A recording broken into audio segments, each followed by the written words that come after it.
নলবাৰীত কৈলাশ মল্ল বৰুৱাৰ ত্ৰয়োদশ বাৰ্ষিক স্মৃতিচাৰণ সভা আৰু বক্তৃতা অনুষ্ঠান নলবাৰী জিলা পুথিভঁৰাল প্ৰেক্ষাগৃহত অনুষ্ঠিত হোৱা অনুষ্ঠানটিত উপস্থিত পুত্ৰ তথা মন্ত্ৰী জয়ন্ত মল্ল বৰুৱা অনুষ্ঠানটিত লগতে উপস্থিত থাকে শিক্ষাবিদ তথা জ্যেষ্ঠ সাংবাদিক ডক্টৰ হিতেশ ডেকা বিশিষ্ট সাহিত্যিক জয়ন্ত মাধৱ বৰাসহ নলবাৰী জিলা সাহিত্য সভাৰ বিষয়ববীয়াসকল সাহিত্য সভাৰ উদ্যোগত অনুষ্ঠিত হৈছিল আৰু আজি কেইবাগৰাকীও বিশিষ্ট অতিথিয়ে এই অনুষ্ঠানত অংশগ্ৰহণ কৰিছে। ৰাতিপুৱা তেখেতৰ সুযোগ্য সন্তান অসমৰ কেবিনেট মন্ত্ৰী জয়ন্ত মল্ল বৰুৱা ডাঙৰীয়া তেখেতৰ মাতৃ আৰু তেখেতৰ পৰিয়ালৰ সদস্যসকলে প্ৰতিমূৰ্তিত পুষ্পাঞ্জলি প্ৰদানৰ জৰিয়তে বন্তি প্ৰজ্বলনৰ জৰিয়তে আজিৰ অনুষ্ঠান আৰম্ভণি কৰিছে।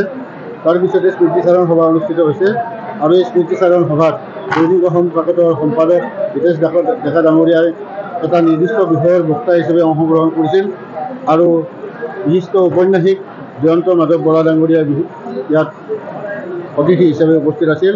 সভাখন সুন্দৰভাৱে পৰিচালনা কৰাৰ ক্ষেত্ৰত যিসকলে সহযোগ কৰিলে সকলোলৈ ধন্যবাদ জ্ঞাপন কৰিছোঁ। ৰাইজৰ স্বতঃস্ফূৰ্ত সঁহাৰিয়ে আজিৰ সভাখনত আমাক আনন্দিত কৰিছে আৰু ইয়াৰ ধাৰাবাহিকতা ৰক্ষা কৰিবৰ কাৰণে সাহিত্য সভাই সদায় প্ৰচেষ্টা চলায়।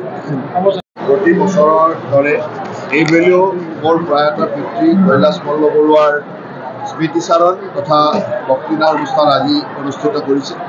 প্ৰত্যেকটো তেখেতৰ মৃত্যুবাৰ্ষিকীত এই অনুষ্ঠান কৰে। আজি ২৭ মাৰ্চ তেখেতৰ ত্ৰয়োদশ মৃত্যুবাৰ্ষিকী আৰু এই মৃত্যুবাৰ্ষিকীত সুন্দৰভাৱে বক্তৃতা অনুষ্ঠান আয়োজন কৰিছে। এই বক্তৃতা অনুষ্ঠানত সকলোৰে শ্ৰদ্ধাৰ হিতেশ ডেকা ডাঙৰীয়াই এটা সুন্দৰ বিষয়ৰ ওপৰত বক্তৃতা প্ৰদান কৰিছে আৰু সকলোৱে এই বক্তৃতাৰ জৰিয়তে যথেষ্ট পৰিমাণে জ্ঞান আহৰণ কৰিবলৈ বা বহুত কথা জানিবৰ কাৰণে সক্ষম হৈছে।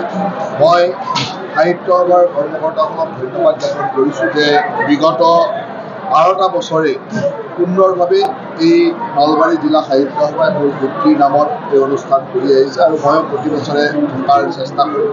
মোৰ পৰিয়ালৰ ফালৰ পৰা তেখেতসকলক ধন্যবাদ জ্ঞাপন কৰিছোঁ আৰু সাহিত্য সভালৈ মই এটা অনুৰোধ ৰাখিছোঁ যে নলবাৰী ইহঁতাত শৰৎচন্দ্ৰ গোস্বামীৰ নামেৰে আমি তেওঁৰ নাম জাউতিযুগীয়া কৰিবৰ কাৰণে যাতে এটা প্ৰকল্প বা কিবা এটা কাম আৰম্ভ কৰিব পাৰোঁ যিয়ে শৰৎচন্দ্ৰ গোস্বামীৰ ব্যক্তিত্বৰ লগত মিলে বা শৰৎচন্দ্ৰ গোস্বামীক ভৱিষ্যতৰ দিনৰ কাৰণে আমি জীয়াই ৰাখিব পাৰোঁ। সেই ধৰণৰ এটা আগ্ৰহ মই ৰাখিছোঁ আৰু মোৰ ফালৰ পৰা সেই কামটোৰ কাৰণে যি সহায় লাগিব গোটেইখিনি কৰিবলৈ মই তেখেতসকলক আশ্বাস প্ৰদান কৰিছোঁ। পিতৃৰ স্মৃতি যোৱা ১৩টা বছৰ সুন্দৰভাৱে সাহিত্য সভাই এটা পৰিৱেশৰ মাজেৰে যুগমীয়া কৰিয়ে ৰাখিছে আৰু ময়ো বিচাৰোঁ দেউতা সাহিত্যৰ লগত জড়িত মানুহ আছিল, শিক্ষক আছিল, সাংবাদিক আছিল, গতিকে তেখেতে এই ধৰণেই যুগমীয়া হৈ থকাটো ভাল।